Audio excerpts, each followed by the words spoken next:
FBGlive. It's like confusion, but straightforward. The last time you're going to see a bad guy like this again. It's a bad guy going through. So once in a while, the lion has to show the jackals who he is. Introduce anarchy. The FNS3rd Is show. The real children of history, man. No purpose in place. We have no Great War, no Great Depression. Our Great War is a spiritual war. Our Great Depression is our lives. Together, better, this time. See, one of the walls is here because it's a bad joke. Drunk. The good side of trouble. You must undo what you have begun. Sway is locking eyes with an undercover cop on the subway. You know what he is, and he knows what you are, and you wink at him. The FNS3rd show. I'm the enemy, because I like to think. I like to read. I like to freedom of speech and freedom of choice. I'm the kind of guy who can sit with a spoon and wonder, gee, should I have a T-bone steak or the jumbo wrap of barbecue ribs with the side or the gravy fries? I want high cholesterol. I want to eat bacon and butter and buckets of cheese, okay? I want to smoke a Cuban cigar the size of Cincinnati with a non-smoke accepted. I want to run through the streets naked with green jello all over my body reading Playboy magazine. Why? Because I suddenly might feel the need to, okay, pal? I've seen this. You know what it is? It's a 37-year-old virgin sitting around in his beige pajamas drinking a banana broccoli shake singing I'm an Oscar Mayer wiener. There can be no bad blood between those who've experienced the same pain. Fuck damnation, man. Fuck the death. Your God's unwanted children?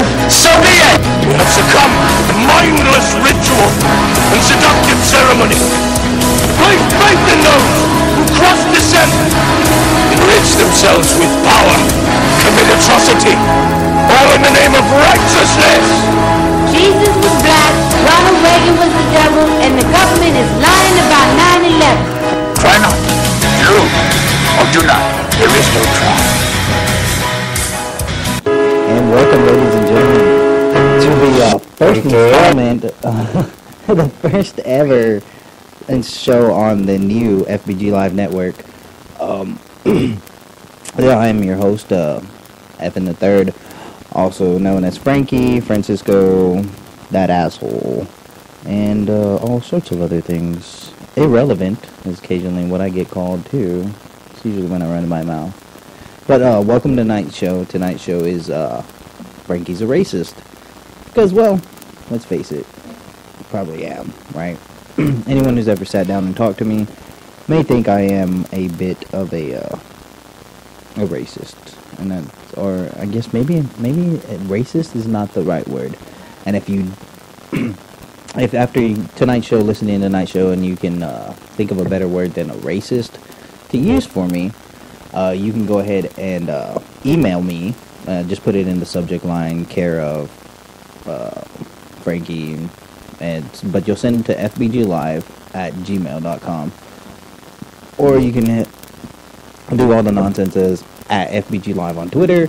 You can do FBGlive on Facebook, and I manage the page, so you can go ahead and hit me there, and with a word that would better, because I'm thinking like nationalist, maybe, or a prejudiced. One guy told me that maybe it's just prejudice, or I'm just prejudiced. But anyway, the purpose for tonight's show, I guess if that's what you want to call it, is in case if you don't know who I am, I'm apparently I've been told that on this planet I am a Hispanic. I am of Mexican descent. Don't know what the fuck that means, right? Because I don't play the game of these are boundaries, this is where you're from, and this is what determines what you're going to be and how you're going to act. I really don't think that has any relevancy, whatever. Like, if I was born in the Arctic Circle, I promise you I'd just be as much of an asshole, probably be a bigger asshole. Alright, no, but I'd be just as much of an asshole, and just as much opposed against the state and getting rid and restoring individualism over collectivism. So anyways, So yeah, they tell me this, and a problem I run into is not that white people or Caucasians, whatever they, Anglo-Saxons, I don't know what you want to call themselves, and maybe later we'll have the rabbit on and he can help me out with that too, because I'm pretty sure he's probably heard both ends of the spectrum when it comes to that whole nonsense. So anyways, racism.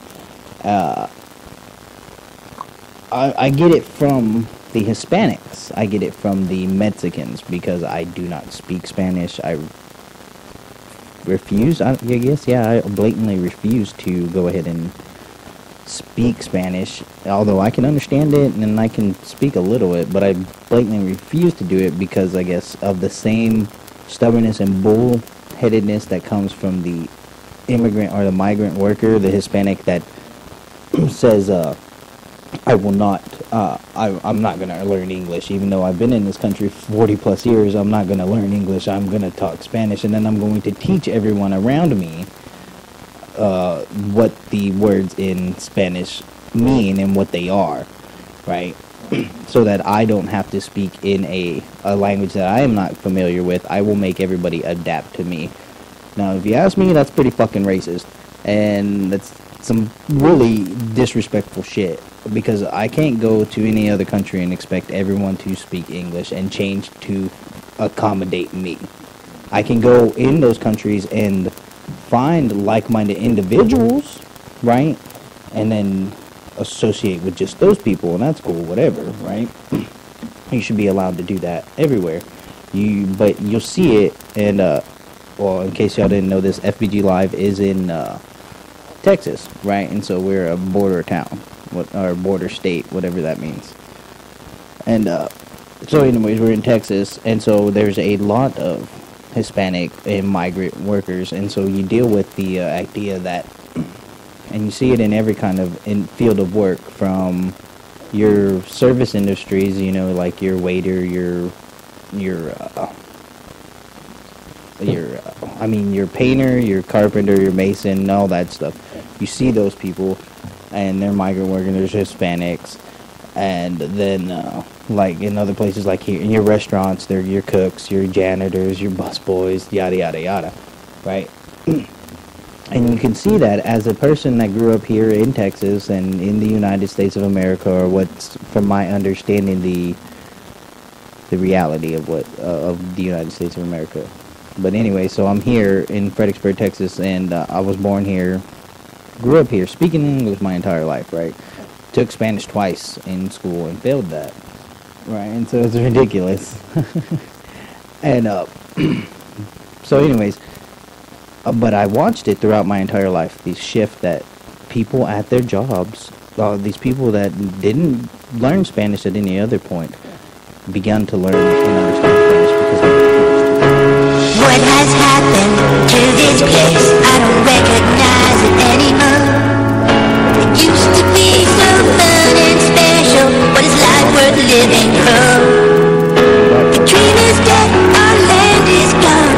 There's a hole in my heart and I can't go on. There are too many minorities at my water park. Dun, dun, dun, dun, dun. FBG Live Fridays, 7 p.m. Central Standard Time on We Resistors Radio. This is the Liberty Beat, your daily source for liberty news and activist updates. Online at thelibertybeat.com. I'm Brian Hagan with your Liberty Beat for Thursday, January 29th, 2015. Gold opened today at $1,269, down $15. Silver opened at $17.47, down 56 cents. And Bitcoin is trading around $225. Today's precious metal price is brought to you by Midas Resources Incorporated, helping clients convert their paper 401ks and IRAs to solid gold and silver. Get their 10 Reasons book free by calling 800-686-2237. That's 800-686-2237. How much food is in your pantry right now? Could you feed your family for 2 weeks, 1 week? How about even 3 days without any help? Keeping an emergency food storage kit is the most effective way to begin to ensure your family's well-being during an emergency. eFoods Direct is food security for whatever the future holds. Go to efoodsdirect.com/libertybeat or call 800-620-5520 to learn more about food security in a time of crisis. In the news, the Drug Enforcement Administration and the Bureau of Alcohol, Tobacco, Firearms, and Explosives were planning to monitor gun show attendees using license plate readers, according to an email released through the Freedom of Information Act. The American Civil Liberties Union obtained the 2009 email, which details the DEA's Phoenix office working on a plan to attack guns, going to an undisclosed location, and gun shows. The plan included the use of LPRs. Most of the email was redacted and did not list what organization was being targeted. The defense had another difficult time on Day 8 of the Ross Ulbricht trial. The day began with IRS Special Agent Gary Alford further connecting Ulbricht to Silk Road private chats, this time making it extremely personal, tying references to DPR having poison oak to emails from the same time period, with Ulbricht telling his girlfriend at the time he, quote, got poison oak taking trash out of a tree, end quote. Alford also testified about private chats with DPR, saying he went on a first date, then the state showed email messages for Ulbricht from OkCupid around the same time, with a message from a woman saying she enjoyed their time together.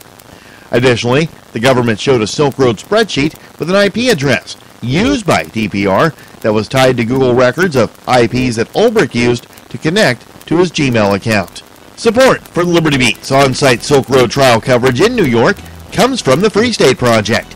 Want to find liberty in your lifetime? Then join thousands of others who are making the move to New Hampshire, the freest state in the Union.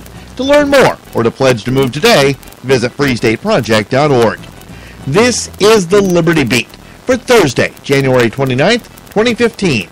Check out the website at thelibertybeat.com. The mother of a 17-year-old girl who was shot and killed by Denver police said she wants a second independent autopsy because she doesn't trust the official investigation. The Christian Science Monitor reports the demand by Laura Sonia Rosales Hernandez came as the Denver Police Department and an independent city official who monitors the agency disclosed that separate investigations are underway into policies regarding officers shooting at moving vehicles. The Monday shooting of Jessica Hernandez was the fourth time in 7 months that a Denver officer fired at a vehicle after perceiving it as a threat. A new state bill introduced in Washington would require law enforcement agencies to acquire a search warrant before making use of cell site simulators, also known as stingrays. House Bill 1440 was introduced by Representative Dave Taylor and currently has bipartisan support. The bill would also ban material support or resources from the state for warrantless spying programs. Representative Matt Shea, a co-sponsor of the bill, said it was a constitutional issue and warned, quote, we have to stop the rise of the surveillance state, end quote. The Liberty Beat is brought to you today by Central Texas Gunworks, your online source for firearms, firearm accessories, and ammunition. They take major credit cards and now accept Bitcoin. Visit them online at shop.centraltexasgunworks.com. Support for the Liberty Beat also comes from the Conscious Resistance Network, featuring videos, news reports, and articles, all from a spiritual anarchist perspective. Experience the Conscious Resistance at theconsciousresistance.com. This is the Liberty Beat for Thursday, January 29th, 2015. Make sure you check out the website, thelibertybeat.com. I'm Brian Hagan, reporting. Reminding you, spread liberty with a smile.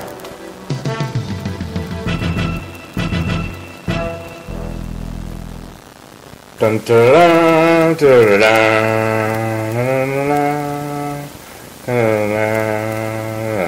Enough fun and games. FBGlive.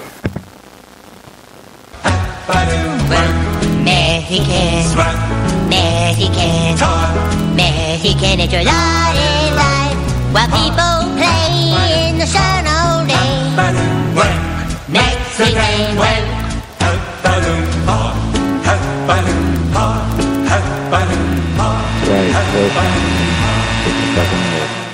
And welcome back, ladies and gentlemen. I am your host, FNS3rd, also known as Frankie. And we are on the FBGlive network, brought to you on the Spreaker platform. You may remember us from our days at Blog Talk, and FBGlive also used to have a guest spot on the We Resistors radio network. And big shout out to those guys. Love what they're still doing over there, keeping up the fight. And we were gonna take the fight a different style. You know, we're going inverted, I guess. It's FBGlive, right? So tonight's show is called Frankie's a Racist. In case you're just tuning in or you're just listening now because you realize that I probably got my feet underneath me and I'm not rambling as much. So anyways, right, I've recently started a job as a landscaper.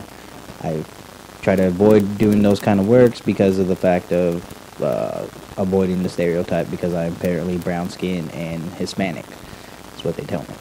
Anyways, and I've been experiencing racism, and I've experienced it my whole life, but not from my so-called white oppressors, but rather from the ones who claim to be the oppressed, the ones that are experiencing racism, and that's the Hispanic or the Mexican community. And that's not fair to say Mexicans because they're not all from Mexico. A lot of these fucking people are from Honduras. But another person, as of course you know, like I said, this is on FBGlive. We never fly solo here, and there's always somebody else in the studio, and Steve always has my back. The rabbit's always there running the board, one form or another. And he works in this kind of service industry where he has to deal with that quote-unquote Hispanics, right? And so I was hoping maybe he could give me a little view and I guess, perspective on that. Okay. Tell the people hi, Steve. Hey guys. My first question would probably be, are you a racist? And Yeah. how do you define racist? Well, okay, so a racist, from my understanding and popular culture, from what I get, is someone who favors or prefers the company of one specific nationality or race. And then I guess race means ethnicity, your color of your skin, your immigrant origin, all right, to another. And I'd be interested in knowing what the definition is. So you want Yeah, Steve, like, check this out. So I've been talking to myself. You are now on the air. So now let's tell the people hi, Steve. Okay, well, I'm back on the air, I guess. We're just flying into our brand new studio, which, some things are an upgrade and some things, well, we lost control of all our keyboards and messages around here, so it's a total shift. Things are going differently. FBGlive is going into a whole new realm, too, exploring the arts. Right, there's that coming on, and so hopefully we'll get into that. For the, mic switch. So, moving back to it, my question to you is, Frankie, are you a racist, and can you define racist? Okay. Right? What does racist mean? Because I don't think I have a definition, really. Probably have a feeling, a bunch of crap. One way or another, right? Yeah, okay. Stories. So, like, to me, a racist, or from my understanding of what a racist is someone who, instead of judging another human being by their character, they judge them by their skin tone or their immigrant background, things like that, or their geographical upbringing. And that is a racist, right? Who's intolerable and then makes it evident that they do not like that other person from Mexico, Salvador, Canada, New York, because we have that within America itself. Like, there is, if you want to go by that definition, there is racism within Americans amongst themselves, because Caucasian, Anglo-Saxons, white American Southerners don't necessarily like them goddamn Yankees or them goddamn Californians. Right. You know what I mean? So. Yeah. Okay, so there's a lot of meanings behind that word. Differences between different cultural groups, be them us honkies, the white boys. What was really funny is I don't think I really paid attention to you being a Mexican or anything like that, or quote Mexican. When I first met you, it was just like, wow, look at that damn beard. Wow, it's huge. Right. Well, so but at that time with the beard, I was apparently Muslim. I had to be Arab right? No, they were just dealing with Muslim fear when you had the beard, right? And so now it's just like, hey, look at his beard. The Duck Dynasty folks came through, changed things. Changed but I didn't everything. really see you as a ethnicity. Oh, the ethnicity coming from the southern part of Northern America, right? Mexico, Panama, all those people, because they say that the migration, right? So they came, the native inhabitants of North America, got there from the north, and they crossed the ice bridge and blah blah blah. At least the theory is, and they say that the DNA will back up what Eskimos and Mexicans are, One and the closer same. than the humans, the Chinese, the Japanese, the white people, whatever. But because we all have some different genetic traits. But we're not talking about genetic traits. No. We're talking about more well, like I said, culture. like I said in the So first 10, the culture that you described, right? A couple individuals here legally in the United States of I think. America. Well, it depends how do you define it legally.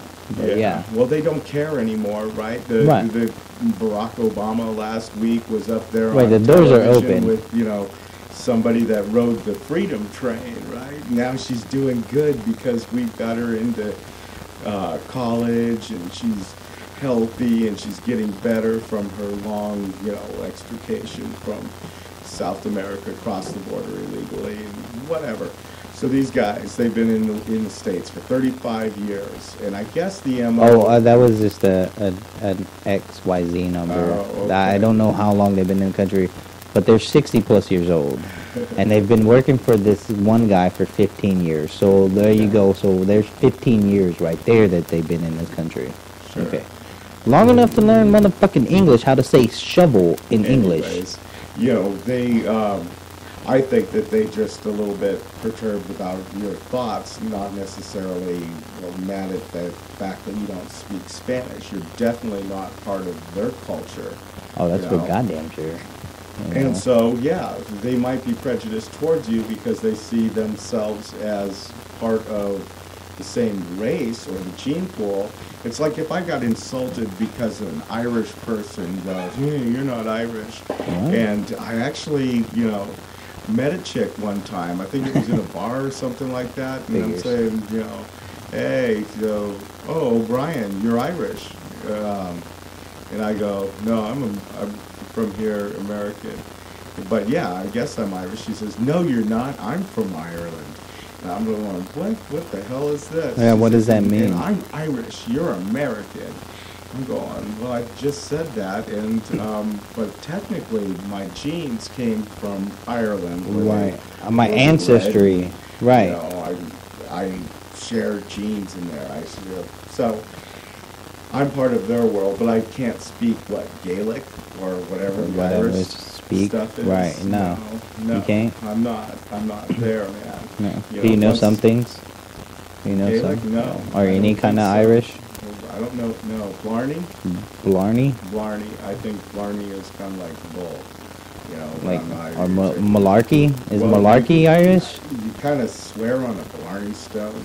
I actually have a tape of Viking tales. Well, that's not the Irish tales, but part of me comes from Norse and Vikings. But I digress. But maybe I don't. Because it's all going to tie. Why? The full spectrum versus culture. Where you were in culture. You grew up here in Fredericksburg. Right. With the blanket medium culture. Right. It was like, Billies, go Billies, somebody But see, I even experienced it, though, like what I'm getting right now of the us versus them kind of mentality, and you're one of them because you don't fucking hang out with us and you don't talk to us, you don't speak Spanish. I've been getting that since I was a fucking kid, right? Because all my girlfriends have been white, right? The majority of my friends, are fucking white, and it's because, they're the ones, that took me to church. They're the ones that their family took time to talk to me and da-da-da-da-da. The Mexican community wasn't there, you know what I mean? I didn't have that. I was always picked on by them because I didn't speak Spanish and we didn't speak Spanish in my house. Like the black person that hangs out with only white guys. Okay, so yeah. To them. So yeah, right. If I had been black, right? If I was black, and this was colonial days, I'd be a house nigger. Because I look presentable.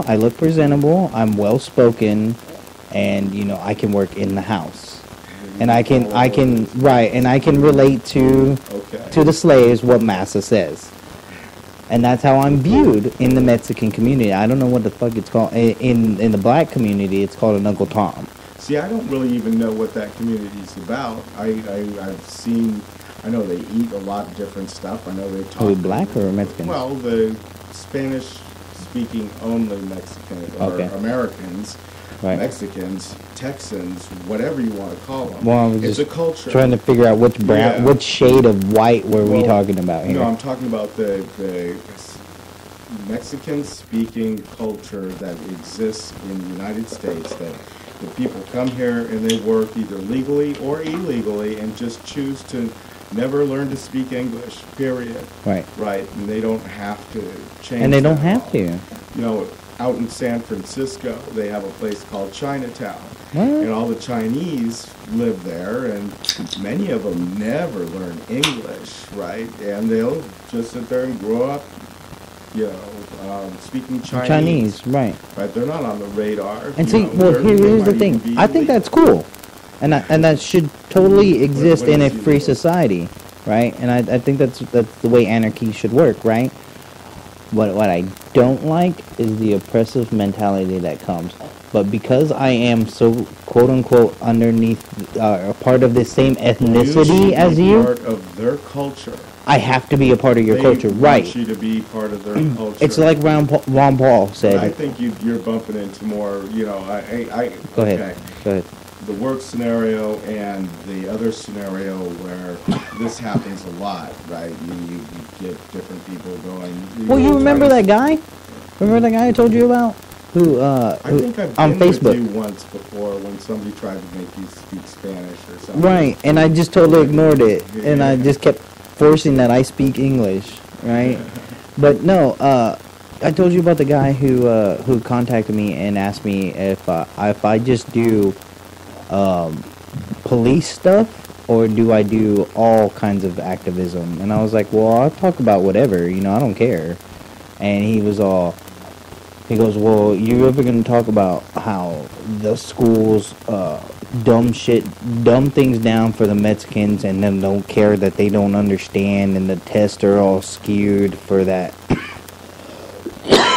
I thought you were talking about the traditional school system where they dumb down everybody. Well, and that's the truth. They dumb down everybody. Are the schools more racist?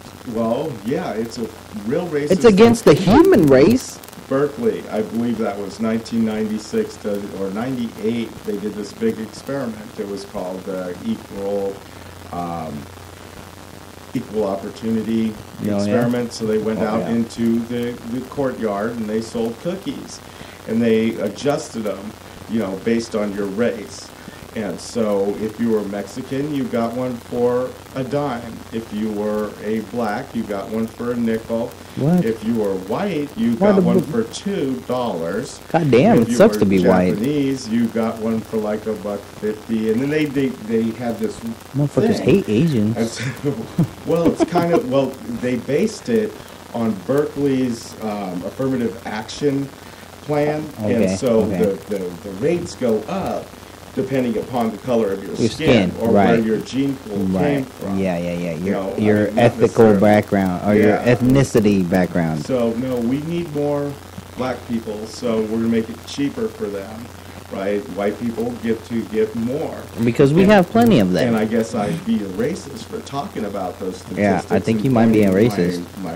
Because everybody can be called a racist, And that's just spelled numbers, though, that are normal numbers that are out there that anybody could go look, and you can, and in all honesty, everyone has experienced it in one form or another, this race equalization, because there's, I'm pretty sure anyone listening tonight can either know somebody or themselves have experienced that They lose a job that they're well at because they don't fit into a minority category. And check this out. In 2015, I'm going to throw out a prediction of one of the things that's going to happen in 2015. Okay. Besides the greatness of FBGlive.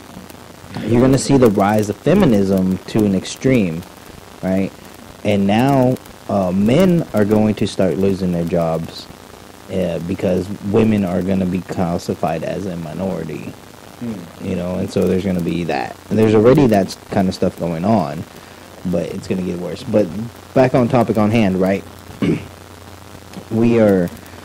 So I experienced this a lot. That, like I said, I don't speak English. Now I also have to throw in that you feel that a lot, right? You don't Oh no, I have it in I've had it translated from a guy who speaks English and Spanish, another Mexican who they like, because he came from across the border, right? He's from Mexico.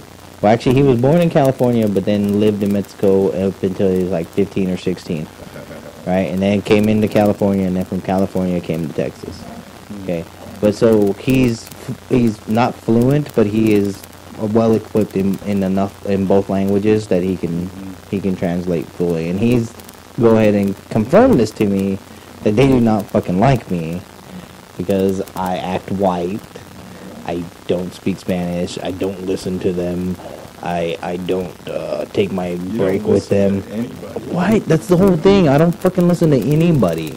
So unless you're handing me money, then I might listen to you. Don't get offended anybody if he doesn't listen to you, but actually sometimes he get really listen. offended. If you have something, I'll take input. Yeah. You know, part of my differences with a lot of different people, including white people, black people, brown people, pink people, whatever, is, well, I'm a talk radio guy. Right. I like talk, I like thought, and I enjoy it. And I'll just be dance interesting. Talk to me while I'm working. That's great. Right. But, the serious, let's take Season's Greetings, our friend. And he needs to be listening to music all the time. 24 hours a day, get in the car. Yeah. You got a new music? What's new? Yep. No, yeah, I totally. Come on, just blanket my want to shoot thoughts, myself. Right, and, well, so that makes it a little bit tough, because, I've gone out on jobs with John, right, and we'd sit there and it's nice to open the doors and talk radio. Right. Boom. Park the trucks and boom. And we can talk about all sorts of different things and different people, and then they get to have neat little conversations, and we can talk about ethics and accountability and crap like that. Or it was fun. It's fun to pick, John's brain every now and then as a business owner, because I plan to not work for someone else my entire life, so I can avoid this whole racism nonsense, But anyways, you'll have to hire somebody that speaks Spanish. Nah, I'll learn it. I'm not against learning Spanish, and I do know a bit of Spanish, right? You said you've been resisting doing it. Right. That's total bull. I said I know it, but I refuse to do it because of the expectation that I'm supposed to. Like, nothing pisses me off more than when a white fucking person comes up to me and goes, "Hola." I'm like, are you motherfucking serious, dude?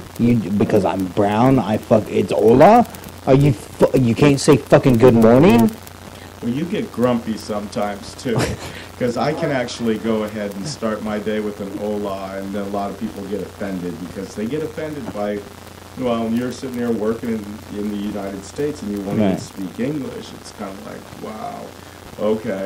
But we do have the subculture, right? The Spanish-speaking only. And it exists, and hey, I'm fine with that too. I like a republic. Go ahead, speak whatever you want. Right, yeah. But why would I hire somebody that I can't even communicate with? Is it all about money? Is that it? That's all usually what it is. Sit there and bid a job for the lowest, and you don't get to speak to the. I don't get to talk about that. No, I don't. I'm just a peon myself. And I guess that's what another thing that annoys me about this another thing is this these Hispanics or these Mexicans or these Spanish-speaking members of my job, right? believe that they are somehow on a bigger or higher level than me, just because they've moved more rocks in their life than I have.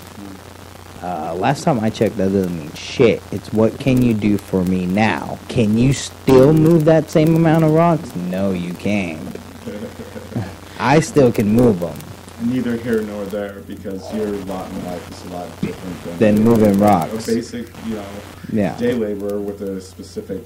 I'm just trying to make $1 right now. And it's a great skill set. I mean, Fuck I'm not saying anything wrong about it. No, we need people like that. People that work. That's the whole rinse and repeat lifestyle that you sit there and you wake up and you go to bed. That's why I'm a broadcaster. 35 years because later, it's never the same. It isn't. I mean, look how much shit. Oh, so anyone who's listening tonight, check this out. We put this together in what, 2 hours? 2 hours. I told you last night, hey, we're doing a show tomorrow. We're probably going to be having a hard time getting good audio on Spreaker, but we do have the MP3, and hopefully it's going to come out crystal. But we did it, But it exists. It's going to exist, and, people will make the final tweaks. Yeah, I'm going to share the shit out of it on the FBGlive Twitter and the FBGlive. Maybe we'll talk about it as we round this next break. Right. That's coming up. Well, in a minute, I guess. I guess so. I mean, you're kicking me into the break. And this is this is the Frankie Netto Show. This is the inaugural show of FBGlive on the new network. Yeah, it's the first show of the year. And it's pretty cool. Oh, thanks for coming he's back. so adorable. So we're going to have this little break, and we'll be back here. All week long, boss men say, work, Mexican work. Sing your song, earn your pay. Work, Mexican work. FBGlive, local sheep. Bah.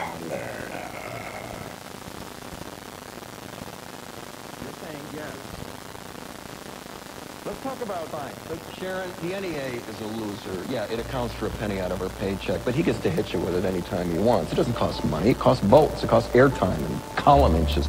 You know why people don't like liberals? Because they lose. If liberals are so fucking smart, how come they lose so goddamn always? Hey, and with a straight face, you're going to tell students that America is so star-spangled awesome that we're the only ones in the world who have freedom? Canada has freedom. Japan has freedom. The UK, France, Italy, Germany, Spain, Australia, Belgium has freedom. So 207 sovereign states in the world, like 180 of them have freedom. All right. And yeah, you, sorority girl, just in case you accidentally wander into a voting booth one day, there's some things you should know. And one of them is, there is absolutely no evidence to support the statement that we're the greatest country in the world. We're 7th in literacy, 27th in math, 22nd in science, 49th in life expectancy, 178th in infant mortality, 3rd in median household income, number 4 in labor force, and number 4 in exports. We lead the world in only 3 categories: number of incarcerated citizens per capita, number of adults who believe angels are real, and defense spending, where we spend more than the next 26 countries combined, 25 of whom are allies. Now, none of this is the fault of a 20-year-old college student, but you nonetheless are, without a doubt, a member of the worst generation ever. So when you ask what makes us the greatest country in the world, I don't know what the fuck you're talking about. Yosemite?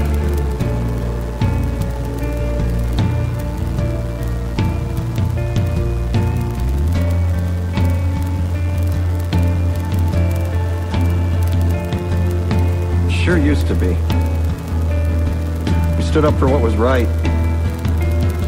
We fought for moral reasons. We passed laws, struck down laws for moral reasons. We waged wars on poverty, not poor people. We sacrificed. We cared about our neighbors. We put our money where our mouths were, and we never beat our chest. We built great big things, made ungodly technological advances, explored the universe, cured disease, and we cultivated the world's greatest artists and the world's greatest.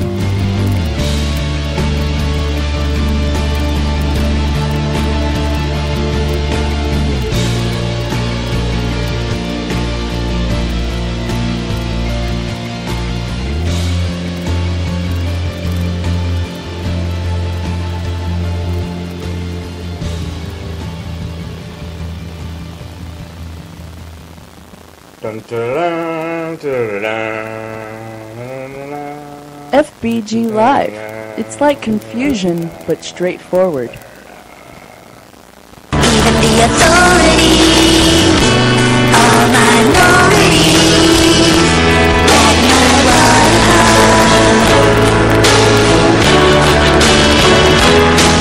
There's no place for me to sit anymore, and the lines just keep getting crazier. There are Mexicans all around me. The lazy river has never been lazier. It's a 40-minute wait to go down one slot, and the instructions are in Spanish on the zip line ride. Just do it in English. There are too many minorities. Too many at my waterfall. Somebody do something. Holy hell, I forgot to turn on my mic. Welcome back, ladies and gentlemen. My name is Frankie. I'm also on Twitter known as at Frankie Nieto 3 and on Instagram as FNS3rd. And this is it's Frankie a Racist on the FBGlive network, brought to you on the Spreaker platform.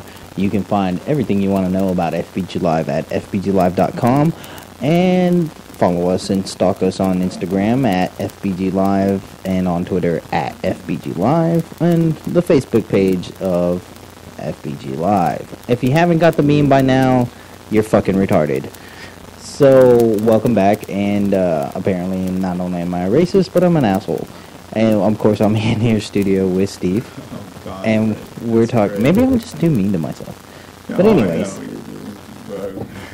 we were talking about the experiences that I go through and yourself go through. You know, of people that still having a hard time defining what racist is, right? And right, you know, or being racist. Cultural polarities that are for sure in place. I remember working in. Could I be a culturist? Well, I used Is to that a word? Hang with some, the people I worked with were Filipinos. What?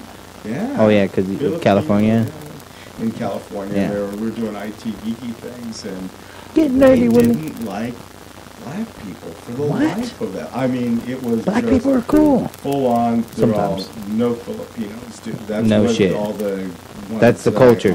You know, Hispanics are like that too. Mexicans are like that too. What's wrong with them? Right. And they're like, they're dirty. No, dirty, bad. No. And I'm like, wow, this is now that I'd call racist. Yeah, for sure. Yeah. You ain't got no real reason. You just call this nigga but there are dirty. Cultural parts of different, let's say, gene groups, like the Hispanic gene pool from Mexico area, right? There are different subcultures in there. There's, there's Honduran, there's Guatemalan. Camel and stuff. Or, no, he has a burro, right? A burro. But then there's another people group that dresses like thugs and gangster culture. You see them, and your awareness is instantly heightened by their physical their appearance. Presence, right? Is that a racist, or is that identifying? Because I can see a white person with the same mentality, the same dress, the same dress, the way they carry, and then bing, all arms. Be like, this kid's probably black stupid. Person, same thing. That does that make you a racist or alert? Or observant, you know I just like what I mean? Think that I'm kind of like a stereotype. I know where your people culture group is to a certain extent. I mean, it's different than looking at a kid with saggy, baggy pants, right, and listening to hip hop, right? That person might be a total average, okay guy, but he just has this need for wrapping himself in a cultural identity and staying there. But of course, the cultural identity, is destructive. In my view, is destructive. Destructive on the human, right? Yeah. It gets you thinking about the wrong thing, right? And it's chasing. And most leaders in the black community will agree with that. If you go and look at someone who we got to see speak at the last Peaceful Street Summit meeting, Bobby Seale, a founder of the Black Panthers. He pointed out that today's hip-hop and thuggish culture is destructive to the black community. it's not making positive role models for any black male or female to grow up to be. Well, it also hurts the crackers, right? The white guys that sit there and, you know, try to be hip-hop rappers. And they, you know, I'll tell you what, the rappers that I knew were kind of more like you and me. Yeah, because like KRS-One. They like getting together and talking, and they're the beats, the hardware is the same. The headphones, the trying to the microphones, work on your mic, the hisses. You know, how do you deal with that? Yeah, the problems, you know. But they're not at the different degrees like we do here at FBGlive. But I don't. The culture groups get me when somebody decides they want to paint themselves with a particular culture, look and feel. So this white guy that I saw today, right, the concrete guy, you know, he was at the gas station in passing. I saw his dense packed beard, small frame, ripped up pants. He looked like he could kill somebody, right? You're like going, wow, man. Okay, yeah. My error lights are on. I go, how should I deal with this? Should I just keep my key and, you know, go into the store with my key? Because sometimes people are crazy that way. Right. And I know I've done that to black people and Mexican people. My culture group scanner comes on and I say, well, they, you know, they might be dangerous.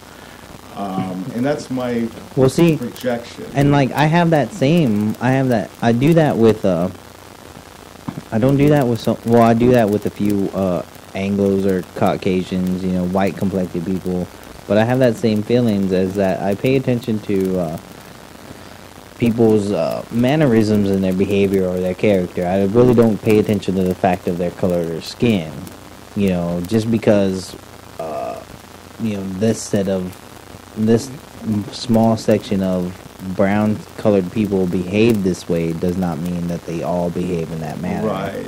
And, you know? And I might say that they, this current event that's stimulated this conversation, I guess, is, well, yes, they're using that as an attack vector to say they don't like you, right? You're not trying to assimilate. Right, and it's the older generation of migrant worker, today's newer generation of migrant worker that's coming off from the fucking, or swimming across or jumping, are more involved with that whole Hollywood bright lights, and they can be rappers and thuggish mentality. So they're coming to America to live the thug life when the generation before was coming to America to buy a home. You know what I mean? There is that shift that's happening here in this country, and I'm witnessing it firsthand as being someone who's working on the ground with migrant workers constantly. Excuse me. I'm sorry about all the coughs and throat clearing tonight, ladies and gentlemen. He's got Ebola. Yeah, I do have a bit of that Ebola. And, yeah, I'm trying to work on that. But anyways, let's... Can I wrap you back into this again? Yeah. I got lost. I'm thinking that, you know, what you're doing right now is coming into a team of people, because you've only been doing this with them. How long have you been playing with like a month and a half. Month and a half. You've done a lot of rain days and all this other stuff. A lot of bullshit, yeah. And so, you know, in those kind of units, hey, there's two people that have been there for 15 years. They are they are there, right? They are the culture. They'll tell you how it's done. And, you know, they're not team leaders, though. They just do stuff, I guess. Yeah. Okay. They're not foremans. They're not supervisors or anything like that. One of them, from what I've noticed within my month and a half of working there, is the owner's plant. What do you mean? Okay, the owner purposely keeps this guy in there because he snitches to the owner about people slacking on the job. You know, every crew has that motherfucker who does that. He snitch. Yeah, every crew has that dude. Well, you know what I mean? I don't know anything about that. Well, I can believe you that there's one on every crew. Right. kiss ass or something. who's the teacher's pet. I don't think no. there's anything, well, I don't know. I thought our own ethics should be talking to each other about how we work. Exactly. You know? That's how a republic claims to operate, and that's how anarchy does operate. Right, individuals should be operating with, you know, I contracted to do this with you, and I'm going to do it. Right. Right, and then, And so it's lovely that you brought that up, because my employer this morning comes up to me after having a meeting with my foreman, because there's been conflict ever since these two people that have been at my job have returned from Mexico. Okay. All right, there's been animosity and some conflict and stirring, and so do tell. Right. So he comes up to me and he goes, "Well, you know, Frankie, I just want you to know we're trying to build a cohesive unit here where everybody just, you know, gets along and takes care of things." And I go, I'm game with you, sir. I'm 100% on that. I just don't fucking like being ordered and whistled at in fucking Spanish. That shit pisses me off. And he goes, "Whoa, whoa, whoa, whoa, whoa. What do you mean?" And I go, "What the fuck do you mean? What do I mean?" I go, "You have two Hispanics that have been working for you for 15 years. I goddamn know well they speak English, because I watch their mannerisms and when we're talking, and they understand enough, right, that they can tell me shovel or place this here in English every now and then. That's all I'm asking, you know, but they don't ever do that. And I get tired of it. So I told him, the way I see it, I only have 3 people I have to answer to. That is Cody, who is my foreman. That is you, who is my employer. And that is the client. Because I go, if a client comes up to me and says, "Hey, I know that the plan says this rock goes right here, but I would really like the rock there," I will move it, because that's what the client ultimately wants. You know, and he's I understand that. And I go, yeah, and I go, another thing I don't like is the fact that some of your employees feel they have the right to look at my time card and look at my pay stub. And he goes, "What?" And I go, "Yeah. One of your fucking employees," actually, I didn't even say fucking employees, I said one of your fucking wetbacks took it upon the liberty of themselves to move my time card to see how many hours I worked, and then to remove my check from its envelope." And he goes, "Well, I didn't seal them." And I go, "Okay, that explains why it wasn't sealed, but it doesn't explain why it was in there backwards and half hanging out." Right. Like I'm saying, we have a case of the longtime employees that are part of this people group that doesn't want to participate in English, and, well, they don't really necessarily want you there. Right. And I told him too, I go, No, I'd say they don't want you there. I go, I'm an anarchist, so I don't play these games of Mexico. I don't play that shit, right? I don't play this us versus them nonsense. Okay, they are making it about that because I don't speak Spanish and da-da-da. Okay, all things aside, tell me, how's their work ethic? What do you think about the teams? That's the real judge of man, not how much, what is this, drama that's being coming out? Okay, just because yeah. So you get rid of, there's only really one man's character. There's only one of the Mexicans whose character is within question. If you got rid of him, the other one would fall in line and just do what they're supposed to do, and actually would be a good employee, because I've worked with him without the other Mexican. So what are good ethics, right? Tell me, as an employee, what would you look for in a person? What would you do? If I hired you to do the best you can all day long, and you did it, that's excellent character. Right, yeah. Right? You showed up, you were responsible, and you were respectful about it. You slow down during the day. Yeah. Instead of you go, well, I can and you'd rather just point and whistle and direct versus actually do work. Because there is a lot of that. And that's another thing that I experienced as a Mexican or Hispanic when coming onto a new crew with other Mexicans and Hispanics, is that they expect me to work how they worked in their youth when they were my age. And motherfucker, no. I grew up in America. I learned how I get paid by the hour shit works, right? I get paid by the hour. So I'm going to work at a steady and efficient pace. I'm not going to kill myself. This is not my company. If it was my company, I guarantee you. Or if my employer wanted to pay me by the... you can't just throw in one simple break. Oh, well, I was coming back to ask you a couple questions. Okay, yeah, sorry. But then I realized that it's a pattern, in your life, in your broadcasting. Every job that you've got, well, it's up there on the internet to find it. Well, just recently, at least, we talked about all the adventures of the different locations. Right? What is it? Last year we had the experience of me going through Alamo Springs and dealing with the socialist aspect of the guy always picking at me about how the government could do this for you and how are you going to solve the problems. It's like, why do I have to solve all the problems? Right. Why does everybody ask that of the anarchists, that to solve all the social problems? I don't know. I think that I don't have the answers. Their work crews, how do I say it? Some people have a saying at their work, slow down, you're working too fast. Right? You're making everybody else look bad. Yeah. Say, well, why don't you pick up the pace? Meet me at the level. Just do your job. That's good. Don't worry about me. A lot of time, people just don't do their job. They slough off and they want to do this Fuck off. that. Yeah. That ain't helping, a man be a man. And that is a challenge when you come with a person that wants to slough and slack. It's even hard. I don't know. I can't say that I haven't been guilty of slowing down at the end of the day. Oh, well, goddamn, though. Yeah. Started at before the sun came up, I got into the work truck. Right. You know what I mean? You end up going to some job site out in the middle of nowhere. Nowhere. You can do 4 hours there before Friday.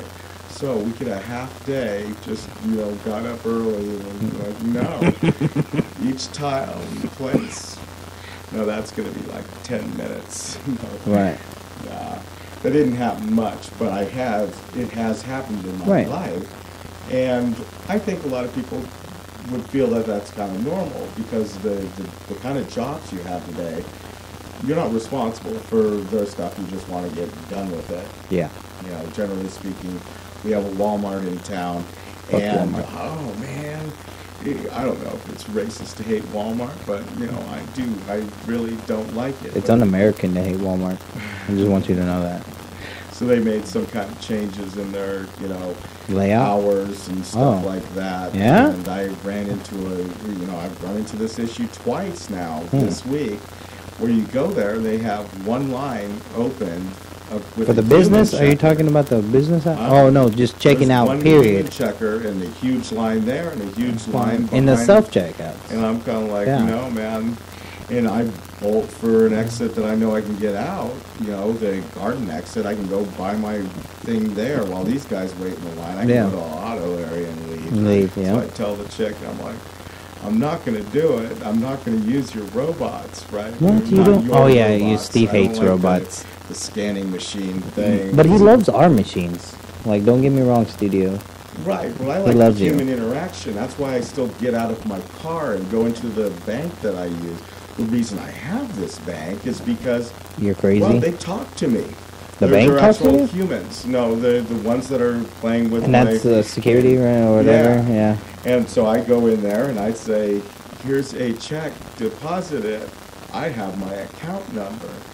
I don't write no stuff down. Don't do this. They do it all themselves, and we do this all the time. We're happy. Yeah. Except a few of their employees, they kind of don't really want to do it. And I play that game with them because they want me to stop over there in most banks. Stop, fill up your form, and then get into the line. Yeah. And then I believe Bank of America, they have a little swipe me once we get there, too. So you get a check, you fill out your deposit slip, you come up there, and you grab your little swipey swipe. Yes, I am a Bank of America person. Yeah. Last year, we went to one, and I'll let you get back to the topic at hand. We went to a bank in San Antonio, and this bank itself, you didn't actually see a person. What? There was a camera there and an LCD. And There's one in Kerrville that's like that. There's one in Kerrville. It's not a bank. It's a credit union. They're in Kerrville, right there where the Home Depot is. There's one of those that do that nonsense too. It's fucking crazy, man. I can't, but I love machines. I would have really, and see, this is why I don't get that I'm a racist. That people fucking tell me all the time I'm a racist. Because I really don't like a lot of humans. What has happened to this place? I don't recognize it anymore. It used to be so fun and special. What is life worth living for? The dream is dead, our land is gone. There's a hole in my heart and I can't go on. There are too many minorities at my water park. If somebody is an anarchist and they totally believe in no government and they don't use force at the moment to go and start shooting up the government so we don't have any government, that would be wrong.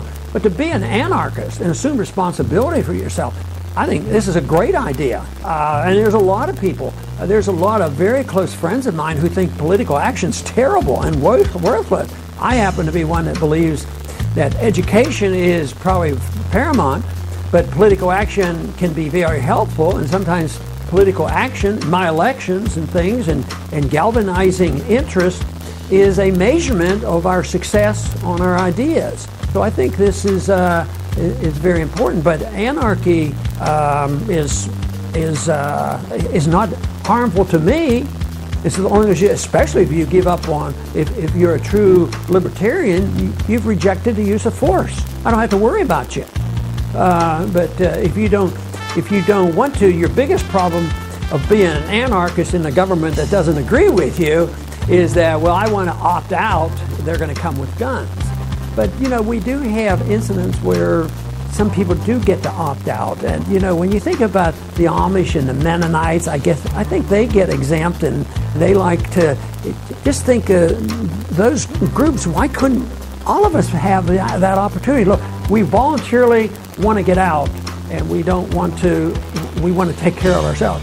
Either an individual should be allowed to do that and get no benefits from the government, or a group can do that. A libertarian society actually gives full permission for socialism, voluntary socialism. You know, if you want to get together, and there's been experiments with that in our history, you can have voluntary socialism. If you go together and you agree, and we're running this community, large, small, whatever, on a social scheme, you should be allowed to. But we should be allowed, to stay out of that. But the problem is, it's so inefficient that the socialists know their system is going to fail, so they have to use the force of a government gun to take money from the people who aren't socialists in order to subsidize their program. But libertarianism gives full legal protection of anybody who wants to have voluntary socialism. But socialists never will endorse the idea of you having your personal liberty where you can take care of yourself and not ask for nothing from anybody else.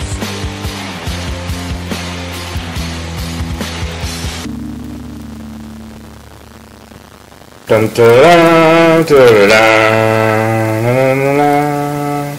This is Captain Kirk, and you're listening to FBG Live. Even the authorities are minorities at my water.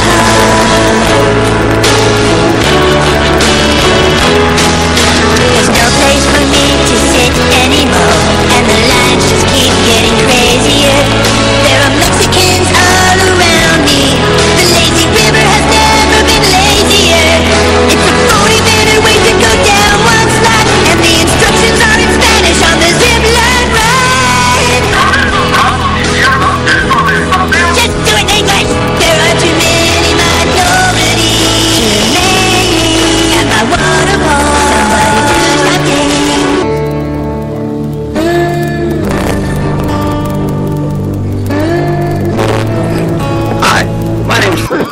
So yeah, we're of course, this is the inaugural show of FBG Live on the new platform. Yeah, and we're driving, Studio 8, and this time we decided that the keyboard should be placed the farthest place away from possible. you. Right, yeah. And I get a 0 for design. But yeah. Well, you know what? This is my fault too. So I'll get a 0 too, because I wasn't here to help you with this. Well, that's true. But today we're broadcasting on Spreaker, and with the, mixing of the pipes at Spreaker, allegedly we're going out to, iTunes, YouTube, SoundCloud, all the accounts are linked, and, well, let's just see how good they actually do it, because everybody promises, the best, yeah, and they'll get to all your social media platforms. That's all, really? You'll get to my social media platforms, but yet you don't. Yeah.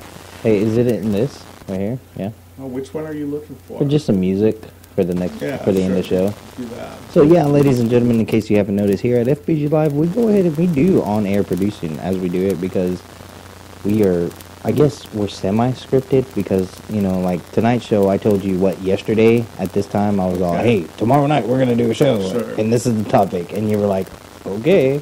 Yeah, and last time we were on the We Resistors radio network with Chuck Smith and all the guys, man. All of miss our you stuff, guys. Yeah, cheers, guys. Yep. All our stuff broke down, right? It's like, wow, that's just not going to work. Not at all. So we managed to get funding, and through donations, we have our new headphone mixer, professional one. We should be able to get a good high quality MP3. Okay, let's hold on. We're talking about racists. Well, no, I wanted to be honest for a second. It's not really donations. It was me and your pocket change, right? Not my pocket change, other people's money. Oh, did you get some? I did. It was New Year's, because New Year's we had lots of people passing through, and we were talking about it. And see, I thought it was just change out of our pockets, man. No. Because that's how we normally fund things around here. Yeah, for sure. Oh, speaking of funding things, there is a GoFundMe campaign on the FBG Live, and you can contribute to that if you so desire to do such things. And I'm not even going to be one of those hosts that says, I hate asking for money, blah, blah, blah. I don't fucking hate asking for money. I am providing a service. We do need money. If you like what you're hearing, and you would like to see us on more areas and sound better and to be a wider range of guests and things like that, please contribute and let us know what you can do, what we can do better. And there's many ways to contribute to FBG Live. You don't just have to give us money, yeah. But if you know how to make shirts, we would love some FBG Live shirts. You know what I mean? Pictures. But anyways, yeah. You want to do an FBG Live commercial? Yeah. Make one and say, hey, I listen to FBG Live, and send it to at FBGlive@gmail. Right? Just put music or commercial spot, in the subject line, and we'll figure it out. So Frankie and I have been wanting to, we just both like broadcasting. I fucking love it. And so FBG Live is really not supposed to be a show per se. It's more like a platform for everybody to talk, and that would include me, and that would include Frankie. That would include you, the listener, as well. There you go. Because the way I always look at it, and when people ask me about what is FBG Live, I tell them we are the soapbox of the world. Because anytime you want to come on the air, and you want to talk to us about whatever the fuck you want to talk to us about. We talked about some stuff. Right? Yeah. I mean, Steve on his own, he's talked to the second or the 18th coming of Jesus, the son of Steve. Well, no, he was the second coming of Jesus.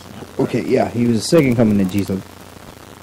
Steve something, I forgot what his name was. Yeah, he was cool. I really liked the way I know, he I love talked. that show. I didn't agree with him that he was the second coming, and he gets that a lot. Of course.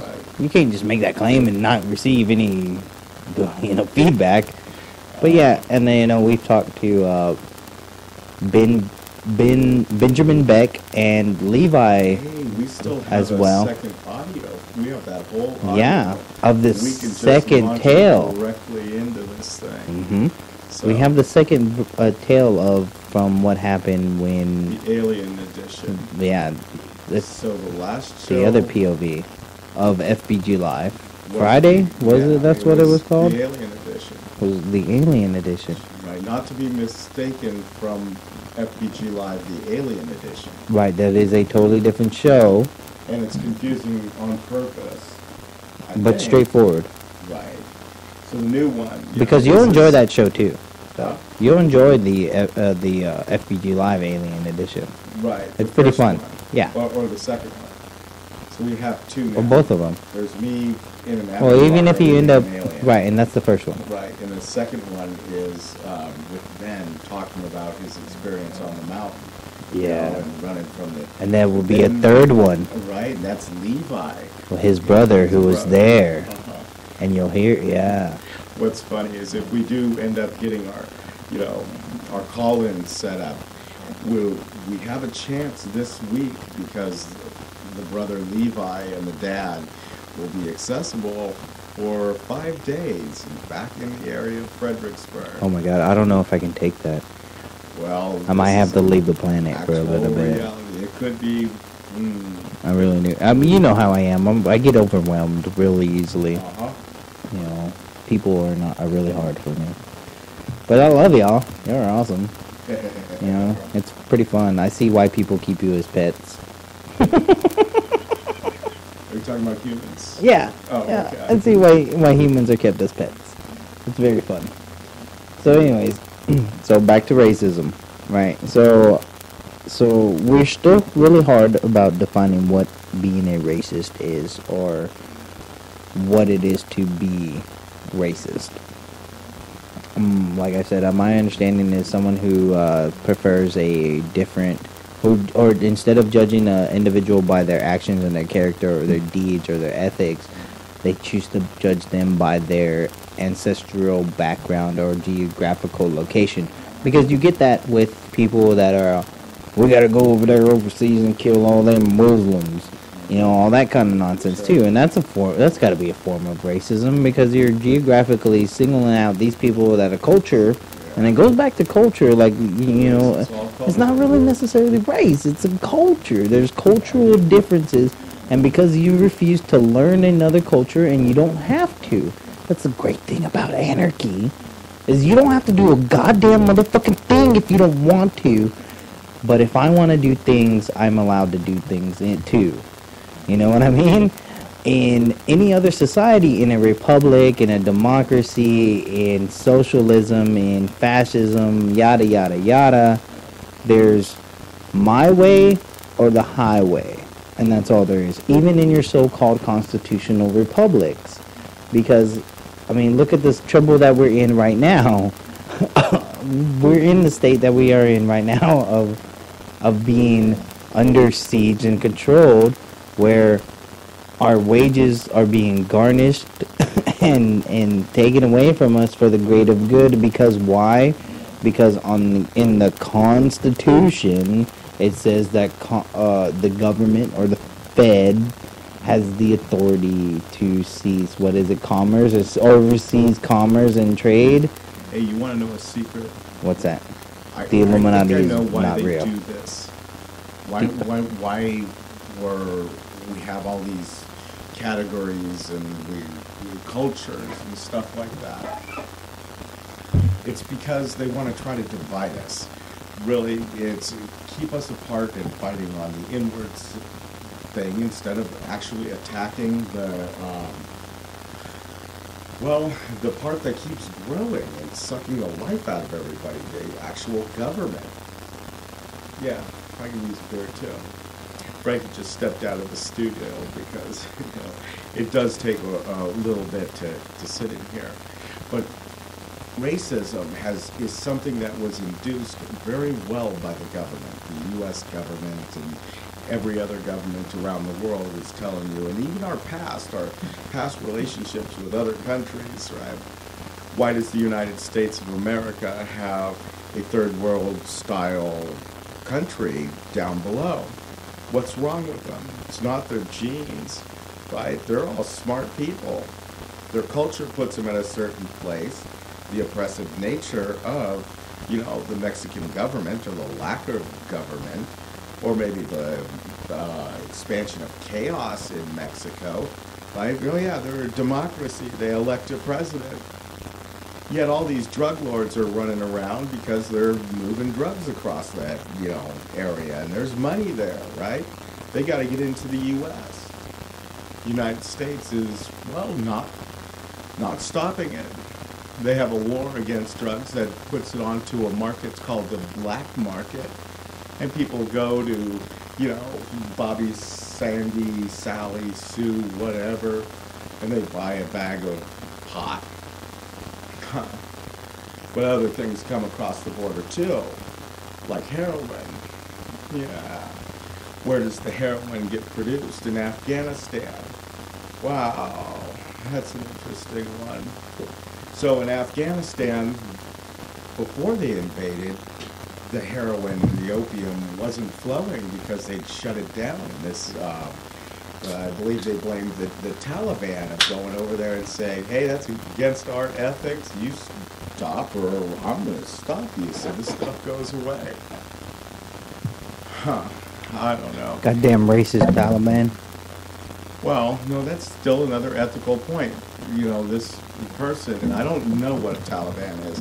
Is it a radicalized Muslim that believes he has to run around killing people? Or is it just some pissed off Afghani?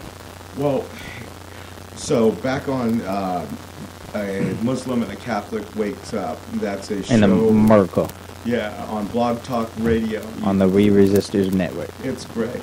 Yeah. I always remember an episode that I was listening to because he was talking about the actual definition of jihad, right? Which is? Well, if how did he define it?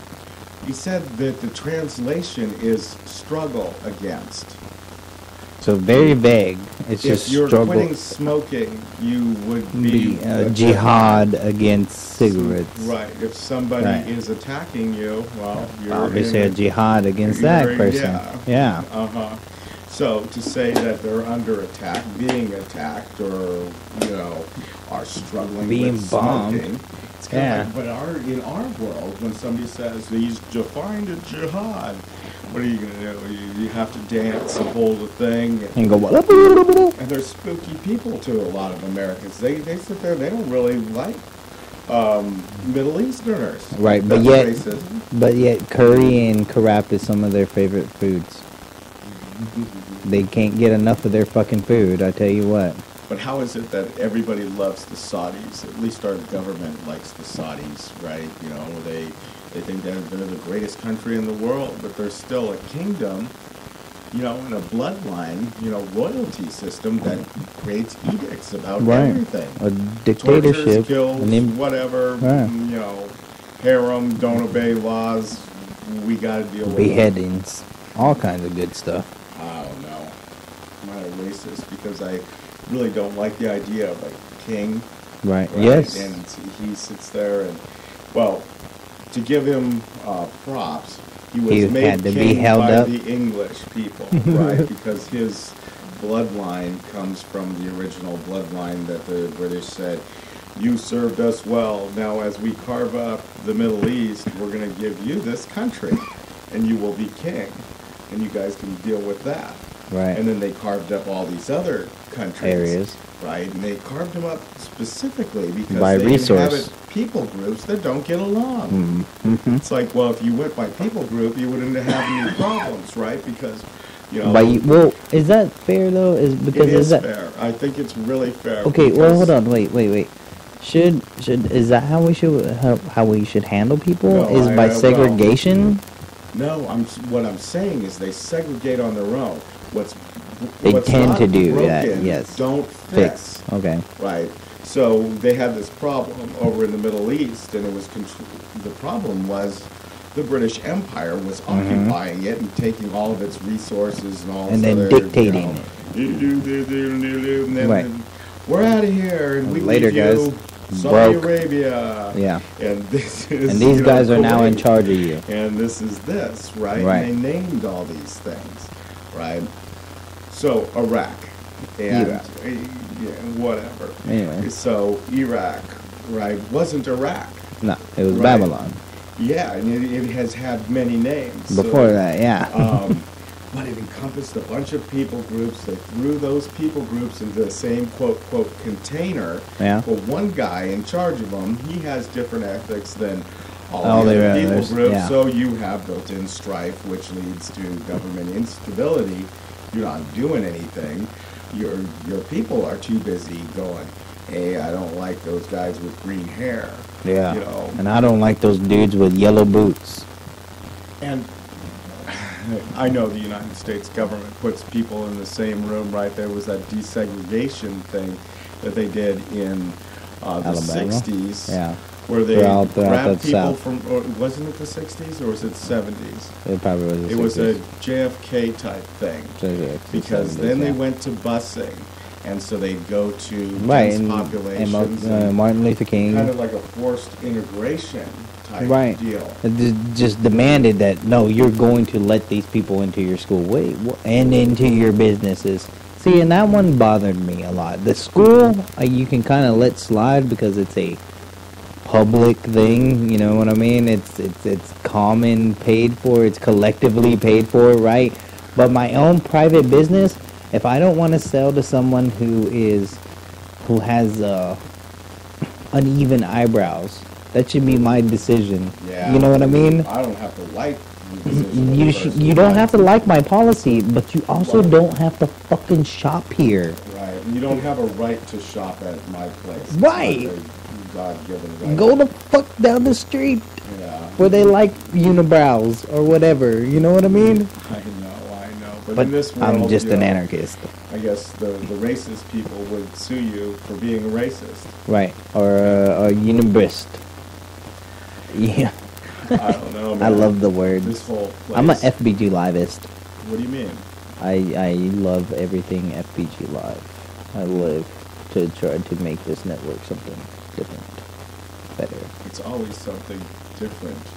Hopefully better. Arguably. Well, we're getting better. I think we're sounding better. Yeah, we take one We're getting foot better. forward. You constantly go forward. Like we talked about how during my intro that, oh God, we need to chop that thing down and turn it into breaks. Okay, the intro. Because that was during my time of I love long intros and everything like that, and I was mimicking some of the other people that, you know, I enjoyed listening to, you know, with movie clips and stuff like that.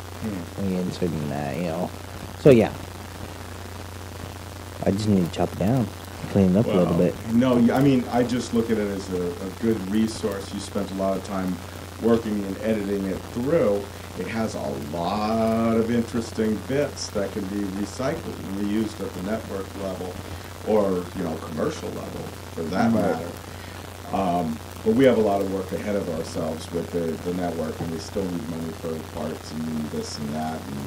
And I don't think we're slowing down because we're racists or not racists. I don't think racism has anything to do with, you know, progress or lack of progress. You know, FBGlive, lack of perceived progress, I guess.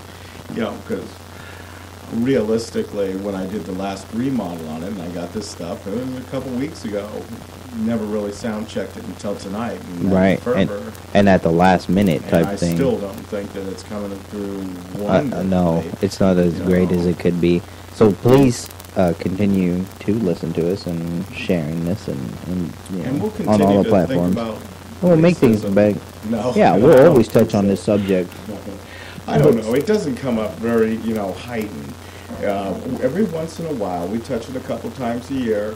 You know. Well, you have to talk about it. Do you? Because it's there.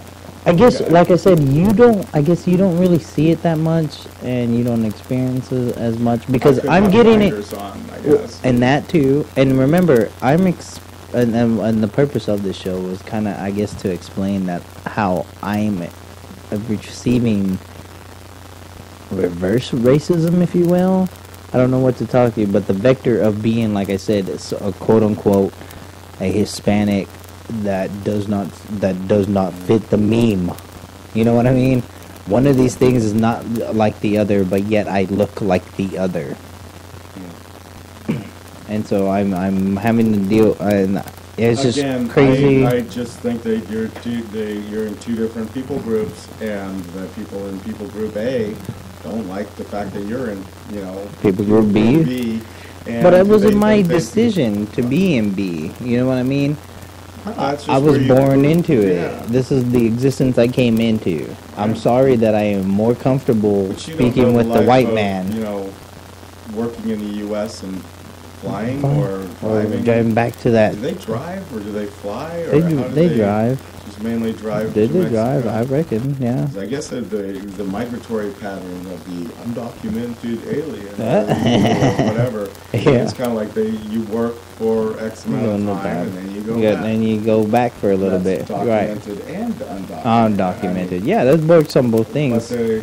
they hold on to their own culture, which, hey, have fun with Which that. is And cool. and That's I like great. a lot of the But ethics of don't the culture. expect the same from me just because we share the same fucking skin tone.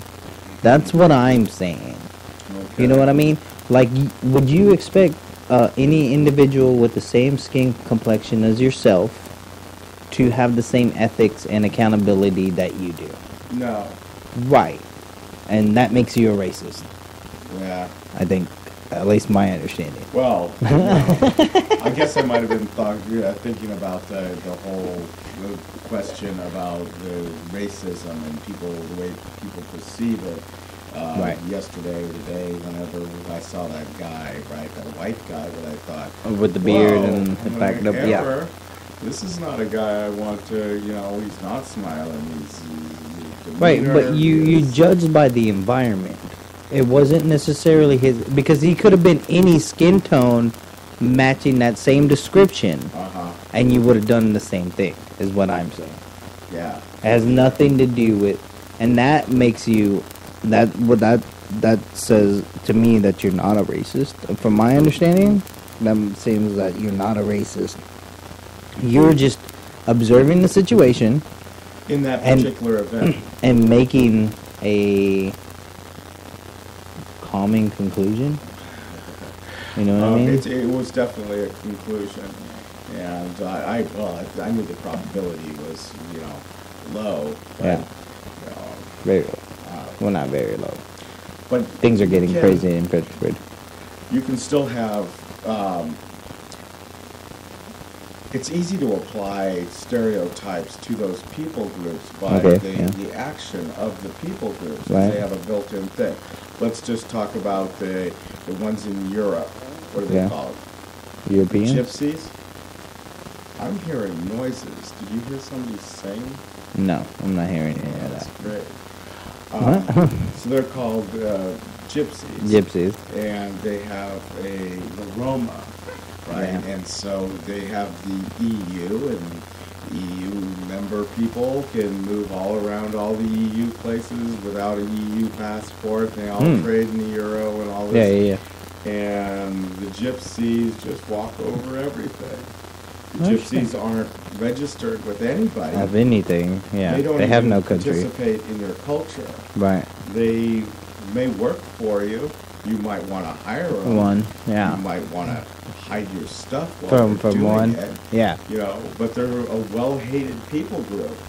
And, they used to travel around in horse-drawn wagons. Now they have trucks and convoys, but they have their own spiritual beliefs, internal ethics, external ethics. And they're survivors, and they'll do what it takes. And, I actually had a run-in with some of these people in France, and they were, looking for work in the kitchen cupboards, right? And so we pulled back into this one place, and we pulled in, the lights are on in the house. Oh, open the back door. There's a bunch of gypsies in the cupboard, and they're like, oh, we were just trying to find some work at 11 o'clock at night, and, in your cupboards. In your cupboard. Get out, get out. Yeah, shush. It's like, oh, they're just Roma. Just They're, gypsies. But then Goddamn gypsies. Gypsies So can go bad. That's a people group. It's kind of like the migrant workers of here. America, right? They come in and they do 9 months here, and then go 6 months back or whatever. Yeah, 9 months, 6 months. You know, I get to leave everything there. yeah. And My say, home is back home. Right, and I think and honestly, I understand that's why they hold on to their thing. But like I pointed out to my employer today while me and him were talking, is just like, show some goddamn respect for the land that you are making your dollar in, at least. And hey, I'm willing to meet you in the middle, and I'll speak a little Spanish with you, and I'll play around with you. But goddamn, how hard is it every now and then to say something in English, to say, hey, put this here, bring it here, or fucking use the shovel this way. Why do I have to understand you, and why do you not have to understand me? It's a group recalculation. In a group like that with two 15-year-old crew members, right, and neither one of them is a lead, they're just grunts, but then they want to keep everything the way it's been for 15 years and not let it change too much. And so... Right, and the owner... And you can be rough, right? I can see them not being enduring to you. They can never have a conversation with you. Right. Well, I'm abrasive, and that's no lie. But the owner, even, he tried to justify it, and he goes, you gotta understand, for them, they feel like they have an ownership in it. They've been here so long, and da-da-da. And I go, I don't give a fuck. They are not the owner. Neither one of them signs my check at the end of the day. You are who I am contracted with, right, to work for. If you want to change that, we can change that.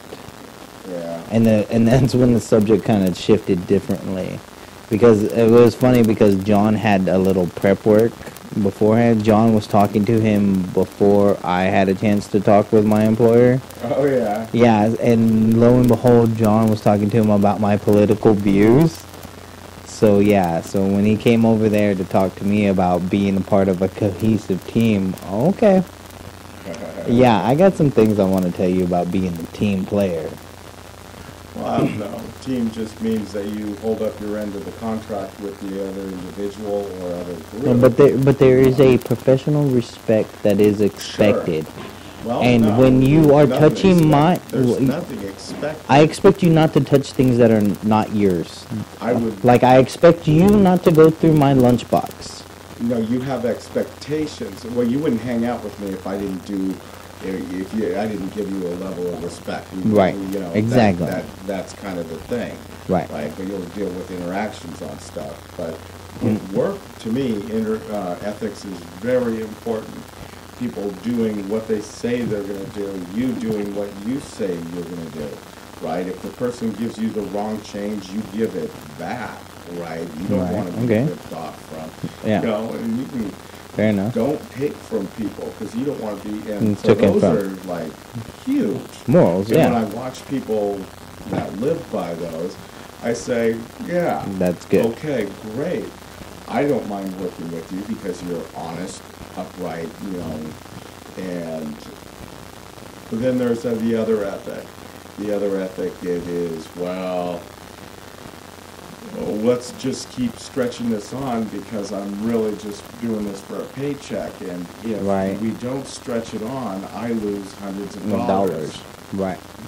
And that happens to people. Maybe it's very prevalent, the fact that, in the construction world, you can sit there and get a job that lasts 3 days, and you can finish it in 3 days, not a problem. Right. But it's got to go on till Friday because, I need an every penny. I'd like 40 hours of work, please. Right. I'd like not every penny. 25. Right. It's like, huh? Yeah. I mean, and it sucks, but you have to live those ethics and just do work hard, whatever you do. And I preach this like I've been doing it all my life, or I'm some superhuman, but really it's just been coming in since the Ron Paul thingy in 2008, and it snowballed that one concept, the concept of personal responsibility. And then you go, whoa, what does that mean? And, well, it takes a long time to chew it through, and I don't know. That's just my gig, right? I think you're dealing with more, and yes, you might be dealing with some racists there for sure. They don't like you for the fact that you're not, in their people group. Right, I don't fit the meme. You don't speak Spanish. I don't fit the meme. Right.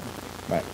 And my employer is a trip, and he's someone who helps me understand a term, or he fits in that category that another mutual friend of ours, Jose, came up with, called wiener, which is a white person that tries to be a beaner or sympathizes with the beaner. Because beaner is a derogatory, and I put air quotes around derogatory because I think that's fucking hilarious. I like when people call me a beaner. I think it's hilarious. I'm like, really? Well, you put me in your mouth every day, bitch?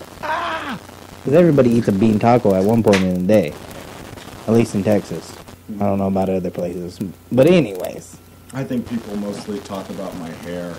Yeah, all my customers, I go to a client's place and my hair's just always just trashed. It could be like standing straight up, or and I don't like to do haircuts because I don't want to sit in the chair for a long time. Maybe I should do a haircut while I'm on the air because we've been sitting here for a long time. But you're supposed to hold your head still, and we can't do that while you talk on the air. You need a very skilled stylist. I think Jen could probably handle it. I don't know, maybe. After some practice, you might get some nicks.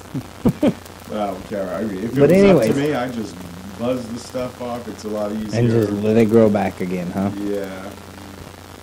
But back to the subject at hand. Well, actually, back to FNS and FBGlive, right? I want to talk about, because let's do it right now. We're going to make it on air, right? Thursday nights is the Frankie Nieto show. Okay. And we're going to do this. Thursday nights, we'll be back. So next Thursday at, we're going to shoot for 8 o'clock. Tonight we started at 8:10, 8:20. Some shit like that is what we started at. Okay. So we're going to shoot again for 8 o'clock, though. And this time we got a whole week to prep and everything. And something I want to talk about, and Steve, I know you'd be game for this, because you always like to talk about sideways vectors, right? Okay. Coming at problems or situations from a side angle instead of just bull on from white or black, right? Uh-huh. I want to talk about conflict resolution, what we have as it exists now. Okay. And alternatives to what is provided to us now. like now we have the system we live under is called 911. Right. Right. I guess. Yeah. That's the current conflict resolution. I don't know why I want to say revolution. It's always on the tip of my tongue. Conflict revolution. It's always on the tip of my tongue. FBGlive. Anyways, go ahead. Right. So yeah, conflict resolution exists right now is calling the police. Like you see it we see it amongst the studio area where we live right now. Can I tell a story about conflict resolution? Okay, yeah. Okay, so this guy that I met was in a coffee shop, right? In a coffee shop. He's a great guy, right? I shouldn't meet guys in a coffee shop. Oh God, I go to coffee shops when I find a coffee shop worth going and chilling at, right? So you spend a little bit of time and you go in the mornings. So he's a morning guy, right? And, for sure. He always would come out there and he'd flap open his little book and run through numbers and drink coffee and smoke cigarettes, and I'd be over there talking do a line of cocaine.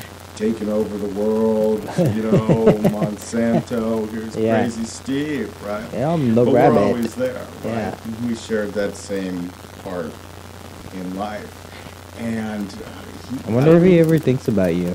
Oh, yeah, I'm sure he does. Anyways. So he tells me, when I was a kid, we had, I had a friend, his name was Joey, and Joey was dying of cancer. And we were driving along one day in the car. There were 5 of us, and Joey for lack of a better name, because I can't remember the name, he Right. was black. XYZ. Right, and I've never met a black Joey. Just remember, just want that on the record. okay, well, I'm just made up the name, right? Made up the race too. He's probably not even black. I think he was black. Anyways, it's irrelevant. What are we talking about? The cops pulled him over because they were doing a 'Cause he was black? stereotyping type thing. And, you know, the cops go over there and, you know, started beating on him. And, you know, they pulled him out of the car and they started beating on him. No shit. Now, this is an older gentleman, so we're Right, talking, right. you know, this is even pre-70s. when Define this is older, like 30, 40? He's probably in the retirement When it happened. age right now. Well, so when it happened, And though. so they'd be driving cars like big Buicks before the Right, big era boat of- boats. Yeah, So I they know. drive that kind of stuff, and so you're driving down, probably listening to an AM radio. Just chilling. Dun, dun, dun, dun, dun, get out of the car, starts beating on him, right? Right. And all of his Yo, friends know black. that he's dying of cancer and then all this other stuff, and the cops they didn't like him, so they saw him and they started beating on him. So yeah. he goes over there and he's all, don't do that, and he went after the cop. Well, the cop goes and beats on him, beats him up, and then he beats up the other guys. Well, you know, that night when he came home, he walks through the door, and his dad goes, what happened to your face? And he goes, XYZ. the police pulled us over and beat up this And fucked person and me then up. beat us all up when For we trying to told stop. them to not do it. Yeah. He says, go clean your face, I'll be back. I'll take care of it. Yeah. And, well, that was that. Yeah, oh, shit. And a couple days later, the sheriff that actually did it, and it was the actual sheriff, had a visit from all the neighbors from the surrounding town, you know, his constituents. Right. And, well, they did the same, right? They took stuff into their own hands and they beat the crap out of them. No shit. Said, you're not beating up our kids. Kids, yeah, that's This not is kosher. cool." Right, that's not what And we so got he you was here sitting there for. Going, wow, I always remember that. I took the problem. Well, I didn't take the problem to my dad. My dad saw Asked there me. was a problem. Right, and and he I solved informed it. him. Now you can't do this today. No, Right? That's not allowed. That is not because- okay Well, that nowadays. sheriff is a god today. right. He would be idolized. Yeah, he's an immortal. He would be a mythical creature today. So I guess that conflict show is going to be very interesting. It should be, Yeah, and conflict it's. I'm resolution. glad you brought up the S word, sheriff.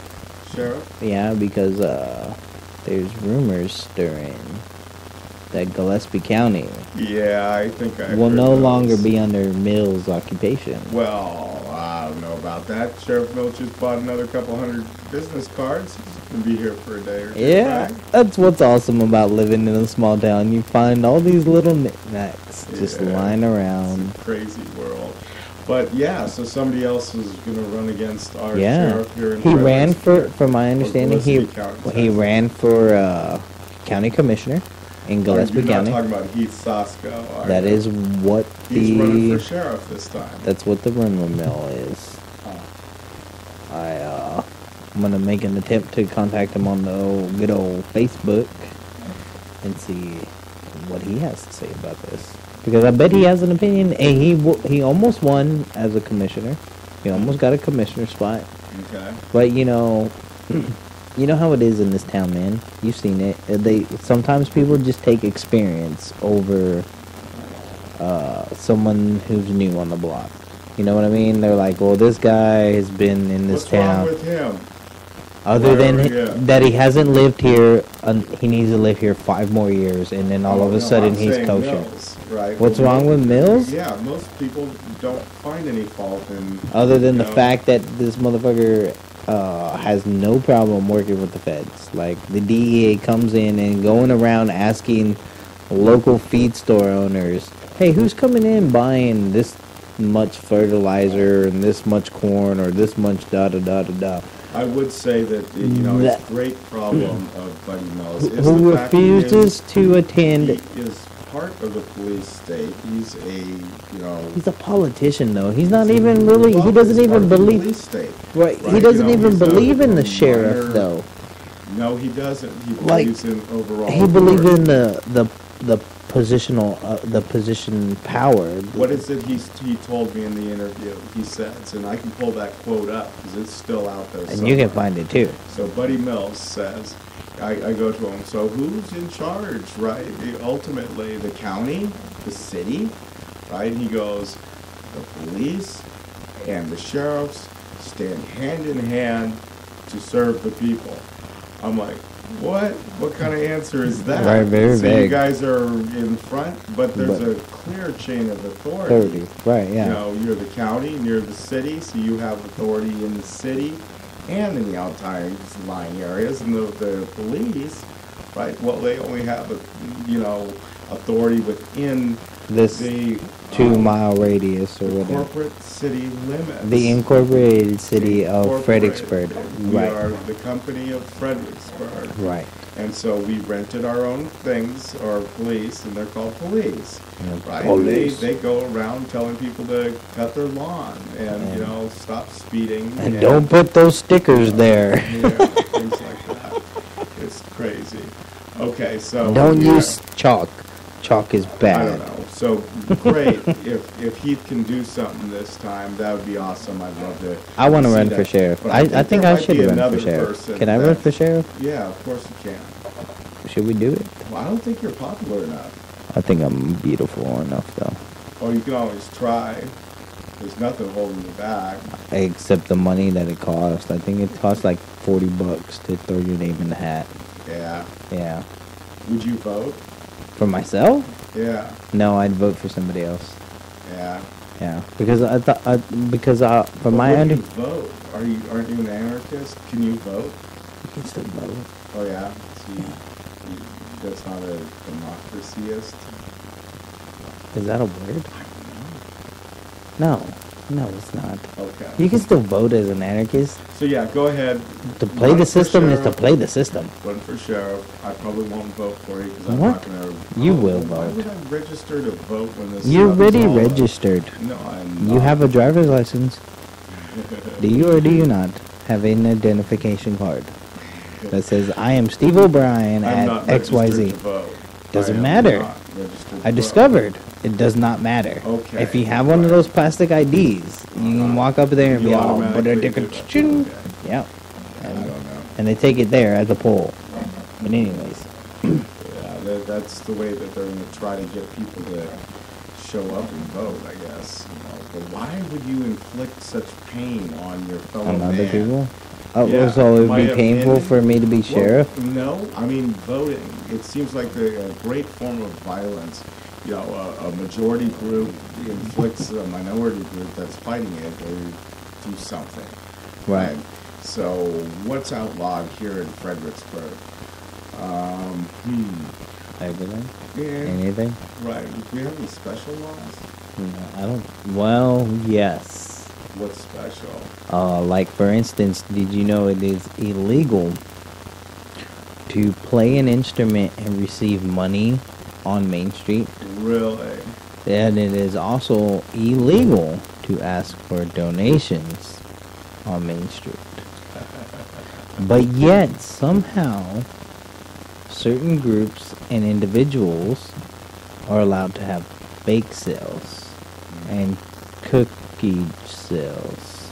I know, but they're good, right? Right. I know. It's Isn't kind of like that- a, I think so that's those are fascism, special laws. right? That's fascism. Those are special laws. We want to protect Main Street. These interests. But I think there's probably a lot of Main Street laws. Oh, you know, yeah. because Main Street is the reason Fredericksburg looks pretty. Exist. It probably wouldn't be this pretty looking thing if it weren't for Main Street. Your ordinance Nazis. It wouldn't be so pretty if it wasn't for your ordinance Nazis who say, oh, this is a historical area. It must maintain its historical integrity. So you have to use this stone and you have to use these colors and this type of wood has been. great. Fucking, it's horrible. Yeah, No I know. bigger threat exists to the free market than in Fredericksburg, because if you don't fit in, they won't allow you to be here. And that's how Fredericksburg works. There is a shift happening, and another mutual friend who happens to be a coffee shop owner that you and I know mentioned it and brought that fact that the tide is changing here in Fredericksburg. The old timers are no more. Yeah, the no more of this whole backdoors, late night meetings at fucking the Mason Club or fucking the bar talking about, hey, well, we're about to put in a road. You're gonna throw in a driveway for me, right? And then a gate, right? You're gonna throw that in there for me. Well, these families have leveraged large voting blocks, demographics, through family obedience and family ties and loyalty. I wouldn't say necessarily even obedience, but trust. Right. Remember, I think one of your friends told you that they were voting for Linger Longer because and she's the mayor of Fredericksburg currently, she was allegedly, the mayor back in the 90s when we fucked shit up the first time. Did this weird stuff during the Fredericksburg pool, and I'm not too sure. Someday we definitely need to get Isabel in to tell the whole damn story, or Tanya, because I don't know if Isabel would come to the studio. But we'll find out. Point being, I forgot my point. I'm not sure. Oh, that he was voting for his grandma. Right. This is his grandma, and he even got mad. You know, his name is Caleb. It's Caleb. Like, yeah, he got mad. It's like she wants to waste money and boss people around.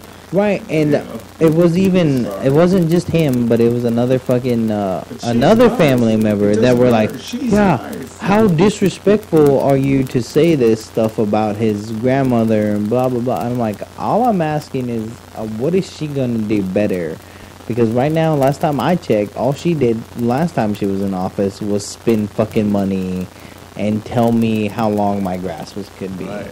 And it's all blah, blah, blah, blah. And I'm like, hey, we have new signs. Yeah, downtown Fredericksburg looks like the interior of a fucking mall, a strip mall. Well, it's that's more what like Disneyland. It's getting it's there. Cowboy Disneyland.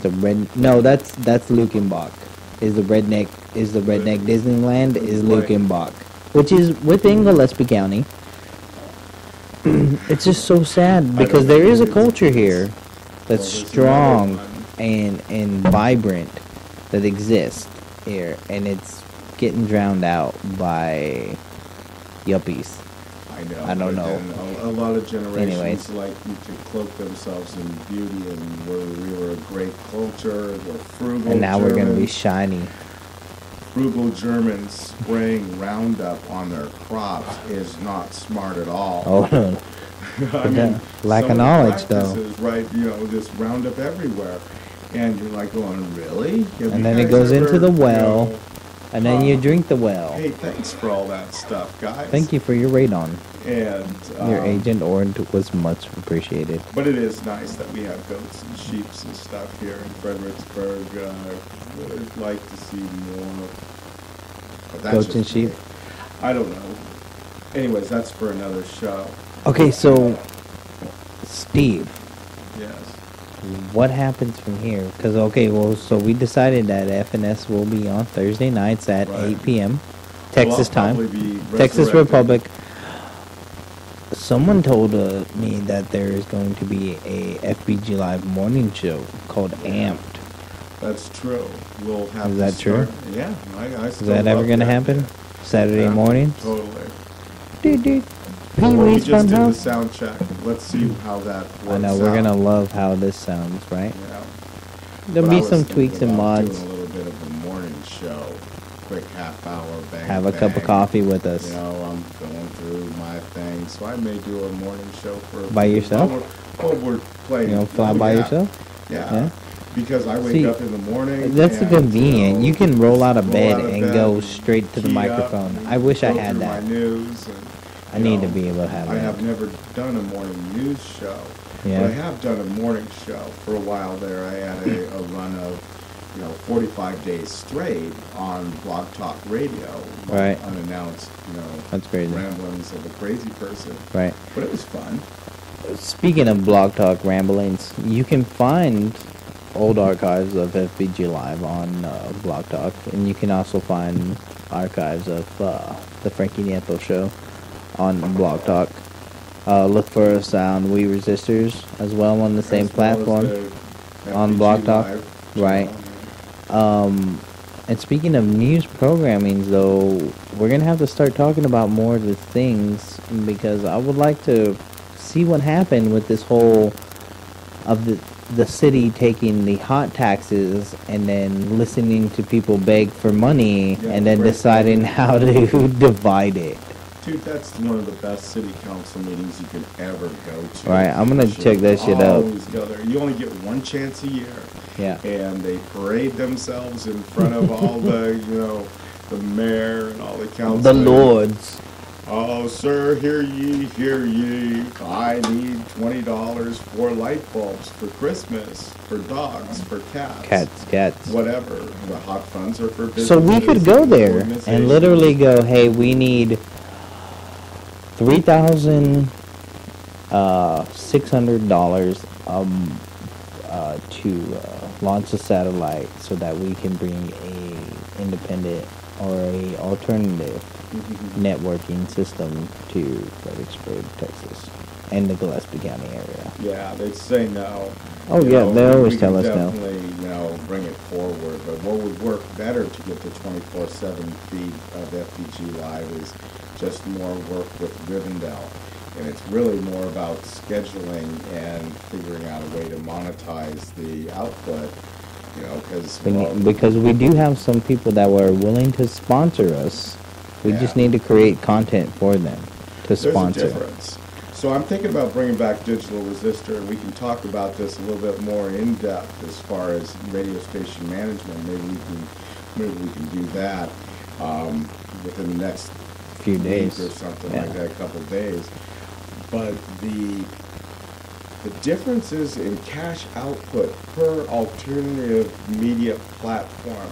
You look at We Resistors Radio. That runs on $100 a month plus whatever hardware the individual hosts do, right? But that's $100 a month. Dun, dun. An awful lot. But it's also cheap. Then you've got AVRN. AVRN is up there on the satellite where it can be pulled down. That's where I want to go and we want to go. And they run on like $3,000-$4,000 a month. The micro effect is somewhere around there. They hold it to their home and they do it by themselves. That's the model that costs you only a couple grand. The other model, you've got your Republic Broadcasting Network, and they cost 16 grand. Yeah. Oh, then you got your GCN and your Alex Jones that $1 million. Millions. Multi-million-dollar operations. Fighting the info war. I don't want to. Well, you know what? If I was from CIA money, I'd be making hella broadcasting too. Anyways, I love you, Alex. I know you're listening because you listen to any time your name is said. You're like kind of like Satan. Just always. No, I'm just fucking with you, dude. Don't get mad. So what night do you want to do Digital Resistor? Dude, that's your show. I'm just the board operator on that one. I'll be there. I'll show up, and I'll contribute like how you contribute on the FNS. But I don't know. What's a good night? What's a good night to talk tech? Hey, ladies and gentlemen, if you're listening, email us at fbglive@gmail. And tell us digital and put in the subject line DR schedule. Put DR schedule and suggest to us a night. I tell you what, if you suggest a night and you give us 3 legit reasons why we should do that night to talk tech, being a digital resistor and have people on talking to us about what it's like to be in the digital age fighting against oppression, right?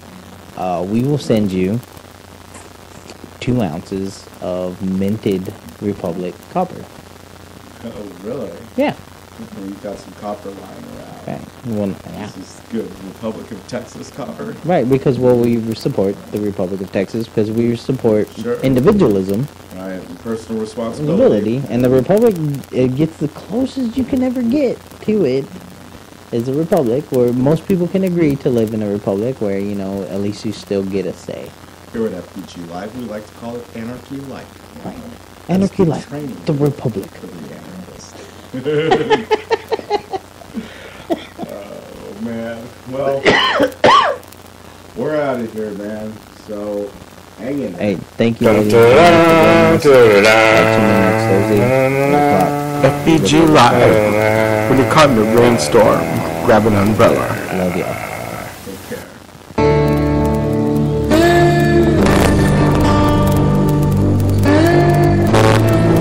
Hi, my name is Frankie. My whole life I've been told what to think and how to think. I've had enough of that. Join me on the Frankie Neto Show, and together we can introduce a little anarchy. Because after all, anarchists be out for the people.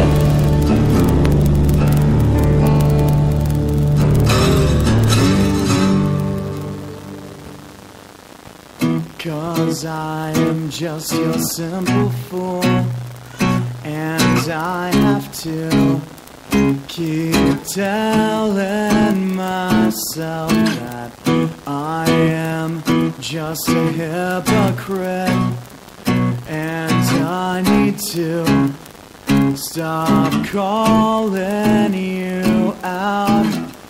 So when I forget to bite my tongue, I hope you'll know my assumptions are the mother of all mistakes. Yet I assume the role, open my mouth and let clumsy words escape. Why would you wanna be there when you could be here?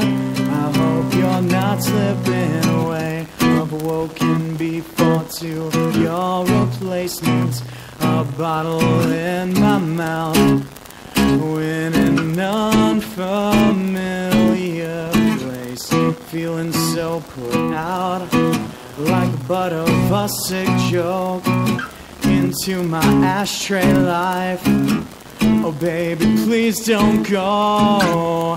If I forget to service you, I hope we won't break down. I hope you live with my mistakes.